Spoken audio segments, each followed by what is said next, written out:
मेरे प्यारे हिंदी के अभ्यर्थियों, हिंदी वाग्धारा चैनल में आपका स्वागत है। इस उम्मीद और अपेक्षा के साथ कि अपनी हिंदी की तैयारी आप अच्छे ढंग से कर रहे होंगे और आगे बढ़ते हुए ये प्रयास भी कर रहे होंगे कि हिंदी में मुझे सबसे अधिक नंबर लेना भी है। आइए आज इस श्रृंखला के हम लोग पहले प्रश्न की शुरुआत करते हैं। आज का पहला प्रश्न है, जिसको अपने स्थान या स्थिति से अलग ना किया जा सके या हटाया ना जा सके, वो तो दूसरा रूप हो जाएगा इसका विलोम। लेकिन अगर ये कहता है जिसको अपने स्थान या स्थिति से हटा दिया गया हो वाक्यांश का एक शब्द, तो आप उसे कहेंगे च्युत, पहला ही। और इसी का विलोम अच्युत होता है, जो भगवान विष्णु का पर्यायवाची है। जिसको अपने स्थान या स्थिति से ना हटाया जाए उसको अच्युत कहेंगे। वे भी वाक्यांश के एक शब्द में पूछता है और भगवान विष्णु का ही पर्यायवाची भी है। च्युत डी सभी से कोई मतलब नहीं। प्रश्न नंबर 2, आम का पर्याय है ए सहकार, बी रसाल, सी पिकबंधु, डी सभी। तो आम का पर्यायवाची सहकार भी है, रसाल भी है, पिकबंधु भी है। पिक माने कोयल, उसका बंधु भाई कहा गया आम को ही, इसलिए विकल्प डी सही हो जाएगा, सभी। प्रश्न नंबर 3, कुल लिपि चिन्हों की संख्या है ए 23, बी 44, सी 46, डी 52। तो आप परिभाषा में भी पढ़ते हैं कि लिपि चिन्हों के व्यवस्थित क्रमबद्ध समूह को कहते हैं वर्णमाला, और आप कहते हैं वर्णों के व्यवस्थित क्रमबद्ध समूह को वर्णमाला कहते हैं।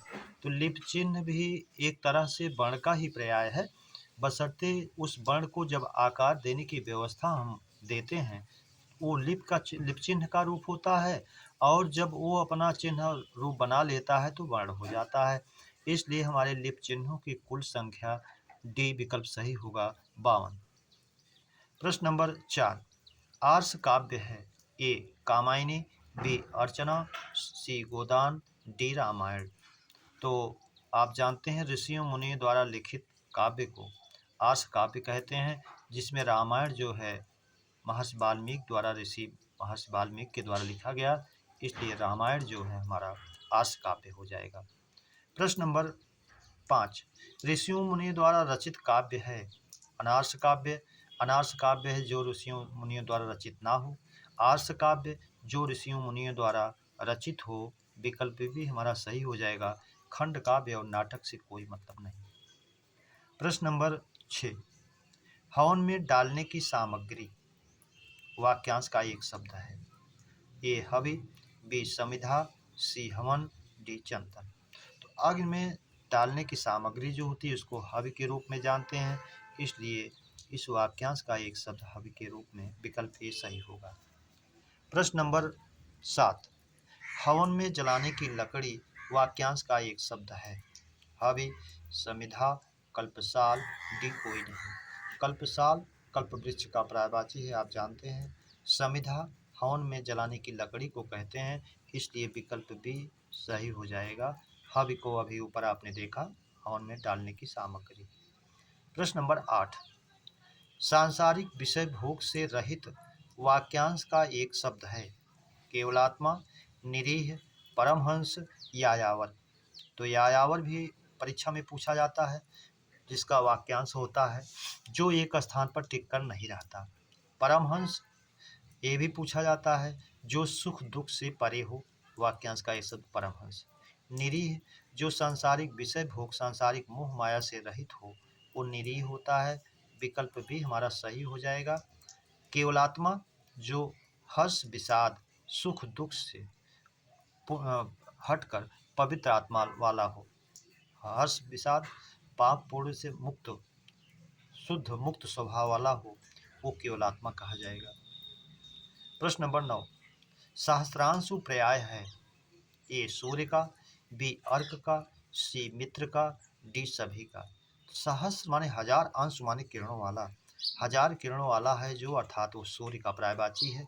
तो सूर्य भी होगा, अर्क भी सूर्य का पर्यायवाची है, मित्र भी सूर्य का पर्यायवाची है, तरण भी होता है, इसलिए विकल्प डी हमारा सही हो जाएगा, सभी। प्रश्न नंबर 10, जब कोई सर्वनाम संज्ञा के पहले आकर उसकी विशेषता बताए तो वह है। सार्वनामिक विशेषण, संज्ञा, वाच्य, गुणवाचक विशेषण। तो जो कोई सर्वनाम संज्ञा के पहले आकर उसकी विशेषता बतलाता है तो सार्वनामिक विशेषण कहलाता है। इसलिए विकल्प ही हमारा सही हो जाएगा, सार्वनामिक। प्रश्न नंबर 11, ब्राह्मण का पर्याय है। ए भूसुर, बी महिषुर, सी द्विज, डी सभी। तो ब्राह्मण का पर्याय भूसुर, पृथ्वी का देव भूदेव कहा गया। महिषुर, पृथ्वी का देव महिषुर कहा गया। द्विज 2 बार जो जन्म लेता है ये भी ब्राह्मण का पर्यायवाची है। वैसे द्विज जो है अनेकार्थी शब्द है, जिसका और भी अर्थ होता है अनेकार्थ में। ब्राह्मण, पक्षी, चंद्रमा, दांत, डी सभी। तो इस तरह से ब्राह्मण के सभी पर्यायवाची हो जाएंगे। विकल्प डी हमारा सही हो जाएगा, सभी। प्रश्न नंबर 12, पहेलिया पर्याय है। ए अहेरी, बी लुब्धक, सी व्याध, डी सभी। तो पहेलिया का पर्यायवाची अहेरी है। अहेरी का तत्सम होता है आखेटक। लुब्धक भी पहेलिया का पर्यायवाची है। व्याध भी है। डी सभी, इसलिए विकल्प डी सही हो जाएगा, सभी। व्याध पहेलिया और व्याध जो है रोग, दोनों का समश्रुति करके भी पूछता है, जानते रहिए। प्रश्न नंबर 13, अल्प प्राण वर्णों की संख्या है। ए 30, बी 31, सी 32, डी 33।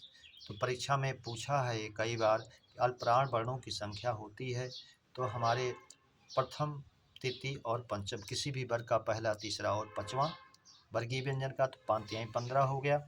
स्वरों की संख्या हमारे 11 है तो 11 26 हो गया। 4 अंतस्थ हैं हमारे यावाराला, 30 हो गया। और एक अनुस्वार अंग भी इसी में गिना जाता है। इस तरह से हमारे अल्पप्राण वर्णों की संख्या 31 हो जाती है। विकल्प भी हमारा सही हो जाएगा, 31।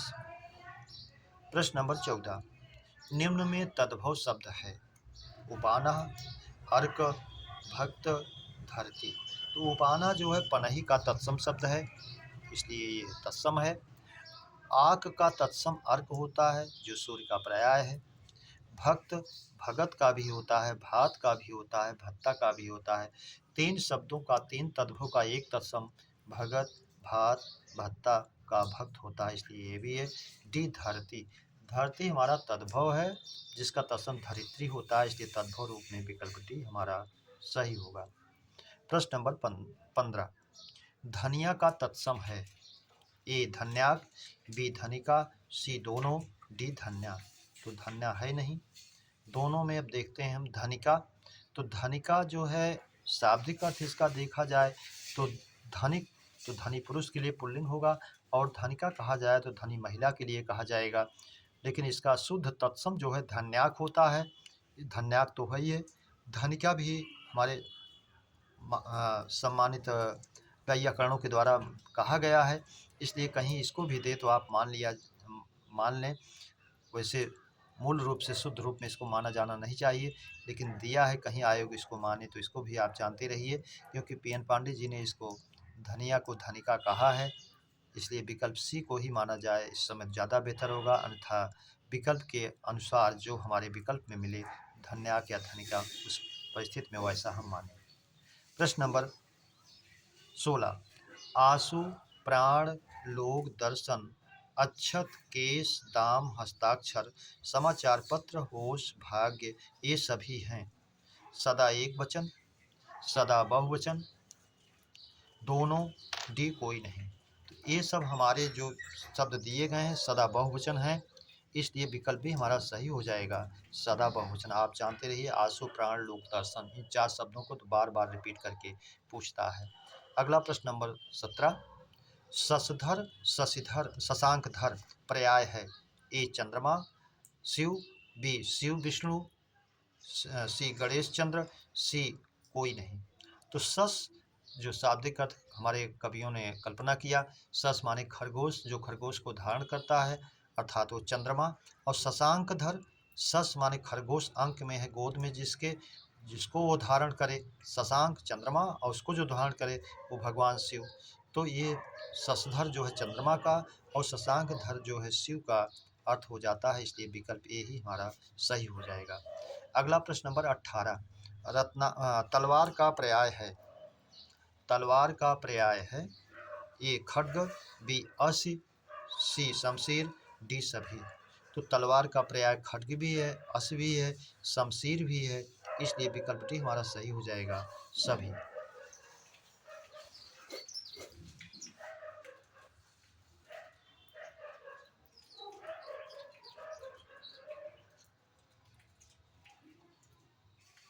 अगला प्रश्न है हमारा प्रश्न नंबर 19।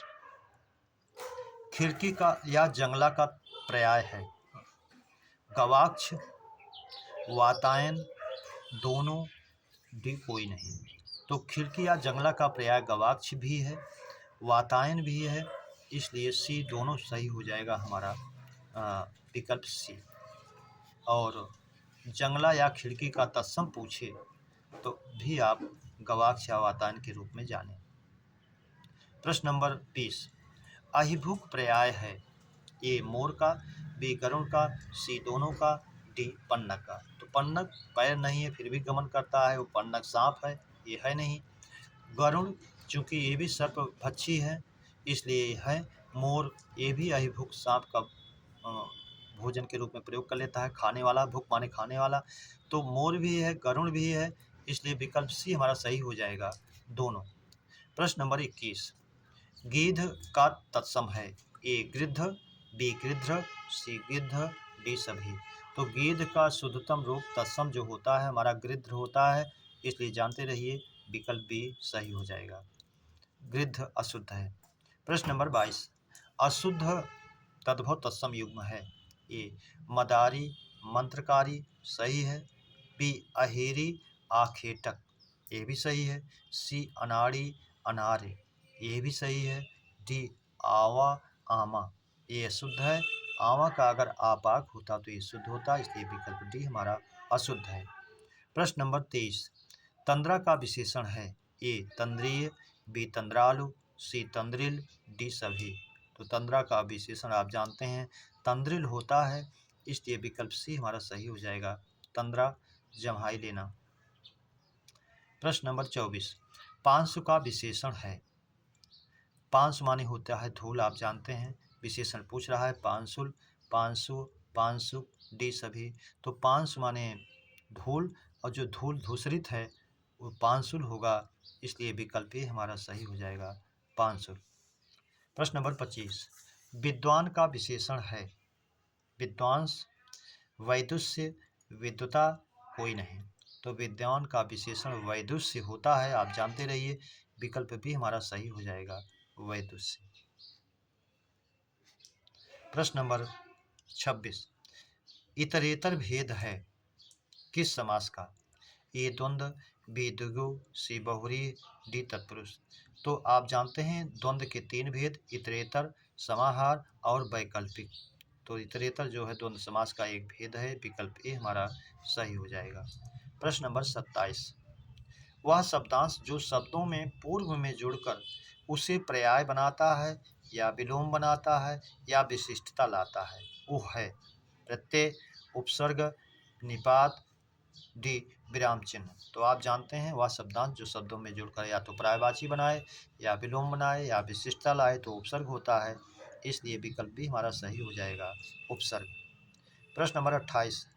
वह शब्दांश जो शब्दों में बाद में जुड़कर उसके रूप में परिवर्तन करता है उपसर्ग, प्रत्यय, समास, संधि। तो प्रत्यय हमेशा शब्दांश के रूप में बाद में शब्दों में जुड़ता है और उसके रूप में परिवर्तन भी करता है, तो विकल्प भी हमारा सही हो जाएगा, प्रत्यय। प्रश्न नंबर 29। यौगिक शब्दों का निर्माण कितनी विधियों से होता है ए 1, बी 2, सी 3, डी 4।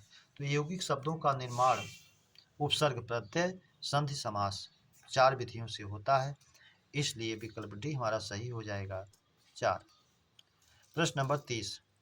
शब्दों का बिगड़ा रूप है ए संधि, बी समास, सी अभ्रंश, डी प्रत्यय। तो भाषा या शब्दों के बिगड़े हुए रूप को अभ्रंश कहते हैं। अभ्रंश का भी रूप और बिगड़ता है तो अवहट्ट बनता है, इसलिए शब्दों का बिगड़ा रूप अभ्रंश होगा, विकल्प सी हमारा सही हो जाएगा। प्रश्न नंबर 31। नागवल्ली पर्याय है ए पान का, बी तांबूल का, सी दोनों का, डी डी बल्लरी का। तो बल्लरी लता से कोई मतलब है नहीं। नागवल्ली पान का भी है, तांबूल का भी है, इसलिए विकल्प सी हमारा सही हो जाएगा। नागवल्ली का मतलब जो सांप की तरह लपेट करके चलती है, अपने ऊपर जाती है, इसलिए बल्ली बल्लरी लता के रूप में, तो दोनों इसका सही हो जाएगा। 32 प्रत्यागमन का संधि विच्छेद है। ए प्रति प्लस आगमन, बी प्रत्या प्लस गमन, सी प्रति प्लस आगमन, डी प्रति प्लस आगमन। तो प्रत्यागमन प्रति आगमन विकल्प ए ही हमारा सही हो जाएगा।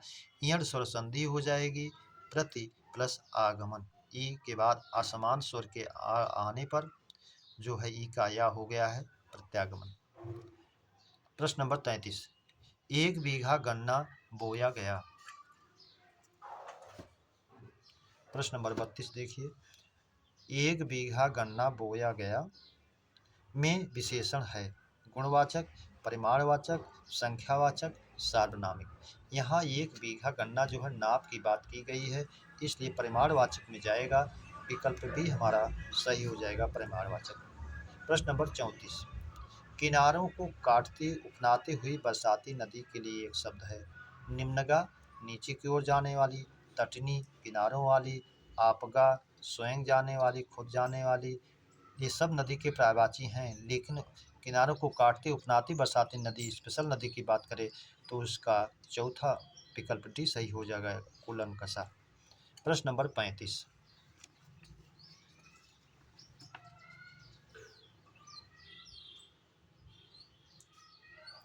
अमावस्या की रात वाक्यांश का एक शब्द है ए राका, बी कुहू, सी निशीथ, डी त्रियामा। तो रात्र के तीसरे प्रहर को त्रियामा कहते हैं, ये नहीं है। निशीथ आधी रात के समय को निशीथ कहते हैं, इसलिए नहीं सही है। कुहू अमावस्या की रात को कहते हैं, इसलिए विकल्प भी हमारा सही हो जाएगा। और राका जो है विकल्प ए, ये पूर्णिमा की रात को कहते हैं, इसलिए विकल्प भी सही हो जाएगा कुहू।